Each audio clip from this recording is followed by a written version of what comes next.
ಬಾರು ಎಲ್ಲರೂ juice coffee ಅಂತಕ್ಕಂಥವ್ರೆ. ಪಾಪ ಅಂಗಡಿಯವರು ನಮ್ಮನ್ನ ಮನೆ ಅತಿಥಿಗಳ ಥರ ನೋಡ್ತವ್ರೆ. ಬೇಡ ಬಿಡು, ಬೇರೆ ಕಡೆ ಹೋಗೋದು ಬೇಡ, ಇಲ್ಲೇ ತಗೊಳಮ್ಮ. ನಮ್ಮಂತ ಮಿಡಲ್ ಕ್ಲಾಸ್ ಮೈಂಡ್ ಸೆಟ್ಟೇ ಇದು ಮಾವ. ಅದಕ್ಕೆ ಅಂಗಡಿಯವರು ನಮ್ಮನ್ನ ತುಂಬಾ ಚೆನ್ನಾಗಿ ನೋಡ್ಕೊಳ್ಳೋದು. ಇದರಿಂದ ಸಂಬಂಧ ಡೆವಲಪ್ ಆಗುತ್ತಾ? ನಾವುಗಳು ಸಂಬಂಧಕ್ಕೆ ನೋವು ಕೊಡೋರಲ್ಲ.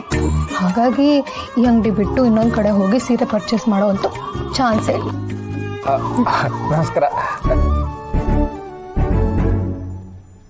ಅಯ್ಯೋ, ನಾವು ಹಳ್ಳಿ ಮಕ್ಕಳಿಗೆ ಇಂಥದ್ದು ಯಾವುದು ಅರ್ಥ ಆಯ್ಕಿಲ್ಲ ಬಿಡು. ಜ್ಯೂಸ್ ಕುಡ್ದು ಸೀರೆ ನೋಡು.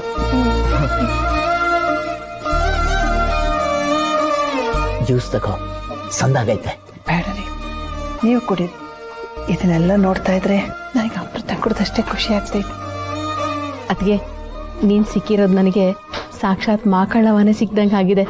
ಇನ್ನು ಅಮೃತ ಯಾಕತ್ಗೆ?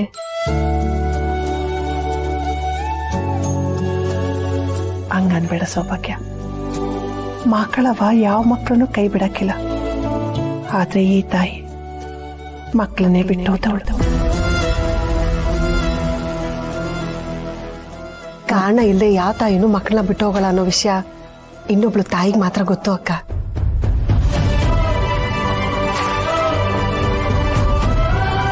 ಸೌಭಾಗ್ಯ, ನೋಡು ನಿನ್ ತಂಗಿ ನನ್ನ ಬಗ್ಗೆ ಎಷ್ಟು ಚೆನ್ನಾಗಿ ತಿಳ್ಕೊಂಡಿದೀಯವ. ದೇವ್ರು ನಿನ್ಗೆ ಒಳ್ಳೇದ್ ಮಾಡ್ಲಿ.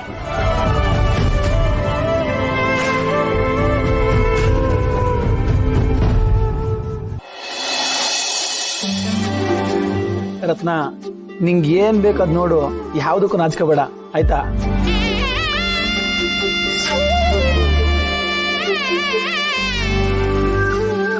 ಶಾರದತೆ, ನೀವ್ ಯಾವ್ದಕ್ಕೂ ತಲೆ ಕೆಡ್ಸ್ಕೋಬೇಡಿ. ನಿಮ್ ಮಗಳು ಅಳಿಯನ್ ಮದ್ವೆ ಇದು, ನೀವೇ ಮುಂದೆ ನಿಂತು ಎಲ್ಲಾನು ಮಾಡ್ಕೊಡ್ಬೇಕು.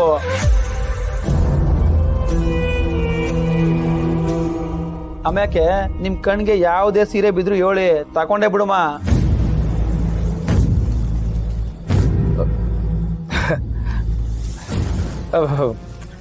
ನೋಡ್ತಾ ಇರಿ ನನ್ನ ಎಂಡ್ರಿಗೆ ನಾನು ಎಂತ ಸೀರೆ ನೋಡ್ತೀನಿ ಅಂತ.